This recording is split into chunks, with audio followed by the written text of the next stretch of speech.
ഒരു മനുഷ്യൻ എല്ലാം നേടിയെന്ന് അവകാശപ്പെടുമ്പോഴും അവൻ്റെ ഉള്ളിൽ അവൻ നേടാതെ പോയ ഒരു സംഭവമാണ് സന്തോഷം എന്നുള്ളത്. ആ സന്തോഷം എന്നുള്ളത് നമുക്ക് നേടിയെടുക്കുന്ന ഒരു മൂന്നക്ഷരമല്ല. അതങ്ങനെ നേടിയെടുക്കുക എന്നുള്ളത് നമ്മുടെ ജീവിതത്തിൽ അത് നേടിയെടുത്ത ഒരു വ്യക്തിയെ നമുക്ക് തിരഞ്ഞാൽ അതും കാണാൻ സാധിക്കില്ല. എന്നാൽ എന്താണ് സന്തോഷം? എന്നാൽ സന്തോഷം എന്നുള്ളത് നമുക്കെല്ലാം ഉണ്ട്. നമ്മുടെ ജീവിതത്തിൽ സന്തോഷവും ദുഃഖവുമുണ്ട്. പക്ഷേ ഈ സന്തോഷം എന്നുള്ളത്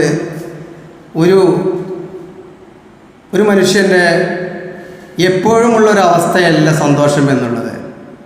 ജീവിത യാത്രയിലെ ചില നിമിഷങ്ങളാണ് സന്തോഷം. ആ നിമിഷങ്ങളെ നമ്മൾ എങ്ങനെ സന്തോഷം ആക്കിയെടുക്കുക എന്നുള്ളതാണ്.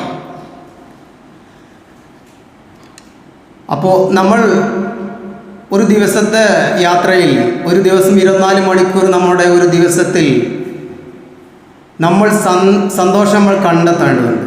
മറ്റുള്ളവരുമായുള്ള സാമീപ്യം